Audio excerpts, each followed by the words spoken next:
Tonight, I want to talk about the spiritual dimension of all this. What does it mean? What does it mean to have a spiritual dimension? So first, let me begin with a kind of quotation. One day, Sakyamuni Buddha was involved with a discussion with his monks. And he said to them, "Verily, there is a realm where there is neither the solid nor the fluid, neither heat nor motion, neither this world or any world, neither sun nor moon or stars. There is, O monks, an unborn, unoriginated, uncreated, unformed.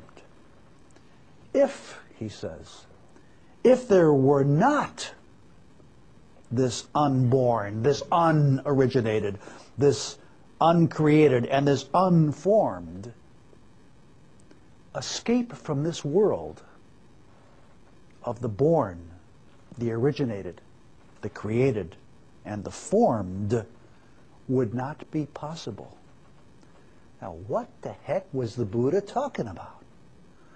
We read about this stuff, we go, huh? What could that possibly mean? Well, I want to tell you something. Physicists today have discovered what that means. And it's very exciting, because it's leading into a whole direction of thought that prior to the discoveries of the turn of the 20th century, the discoveries of quantum physics and Einsteinian relativity and that kind of stuff, prior to that time, would have been considered fantasy, not even worthy of any serious consideration. Of course, spiritual disciplines talk about such things, maybe, but who really has a gut-level understanding of what the heck that means? My job is to, first of all, find out what that means, and second of all, to try to explain it the best way I know how. What I would call that, if I gave it a title, would be aside from the yoga of time travel, of course, would be the physics of Shiva, the god of time. Now, let me give you a clue about this realm that I'm talking about. Scientifically, medically, physiologically, neurophysiologically, we have looked inside of your body. We've gone into every orifice we can find. Orifice, you know what that word means?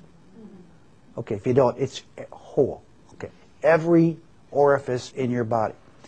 And we have looked and explored and searched and done tests and research, and the conclusion was that in spite of all of the great measuring that we're able to accomplish in this area of the body, there is nothing inside of you, not even a smidgen, not even a slight hint, not a smell, not a taste, not a feeling, nada, nothing inside of you that is called an I. And yet, every one of you, quote unquote, seems to know what the heck you're talking about when you say I. What the heck are you talking about? There's no objective I present. There's nothing in there that we can say, it's right there. It's in the pineal gland. Or if you're a young male teenager, in the penis gland. But whatever, you know, what we had, it's not there. We just can't find it. So, what is it? What are we talking about? It has many names. In German, it's ich. In French, it's je. In English, it's I. In Russia, it's ya. In Japanese, one of the translations is watashi. What is that? Spanish, yo. What are we talking about? If we begin to inquire and begin to realize that it's not something that's made of matter, it's not material, there's no I present, then how can we talk about anything having to do that has a reference to that I. I see the star. I hear the voice. I smell the flower. I taste the food. What are we talking about? All of these objective experiences, that is, things which we can relate to the objective world through our five senses, all are clustered around this invisible I-ness, Your Highness, and there ain't nothing there. The emperor not only has no clothes, he has no body either.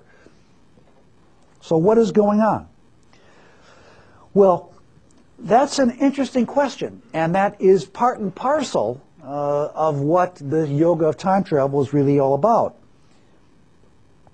It's if the I, and here I'll throw this out to you and you can play with it for a moment, if this conceptual I is not real, then it's got to be something which is imaginal, something which we imagine, something we create from the mind in some way. Okay, we can talk about whether the mind is real either, but let's just stay with this for a moment. Let me use some structure, even though I may throw it away later on.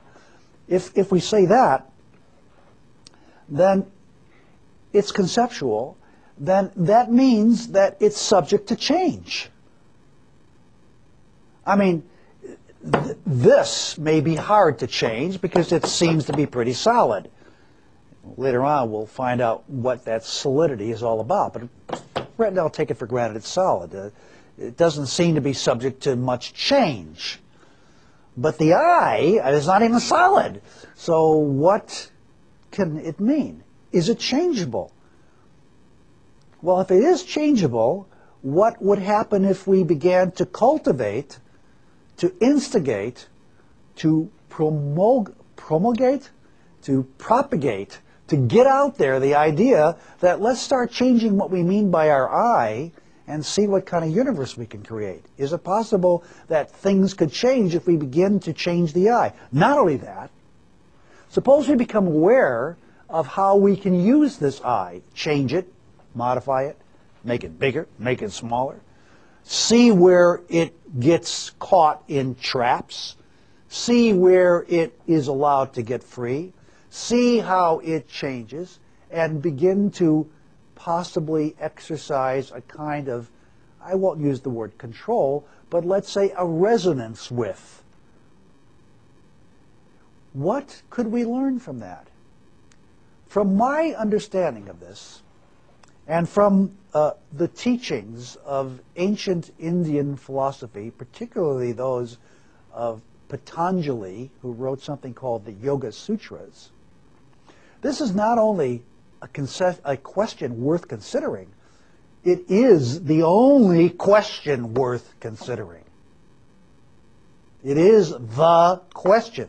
It is the centerpiece of all yogic philosophy. It is the central piece of all spirituality.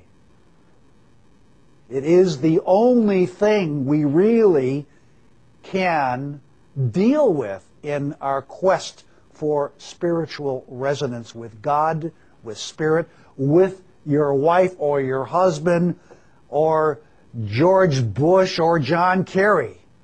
I don't care who you're trying to resonate with, but it's only through that we can find this kind of thing that we're talking about. It also turns out, according to Patanjali and some of the teachings, and from some of the work and research work that I've now done, which now includes something we call quantum physics, which I'll tell you more about in a little while, it now appears that it is very intimately connected with time itself. Now, this is something that may sound new, but it actually turns out to be as old as the teachings of Patanjali, which goes back 2,500 years. It goes back 500 years before the birth of Christ.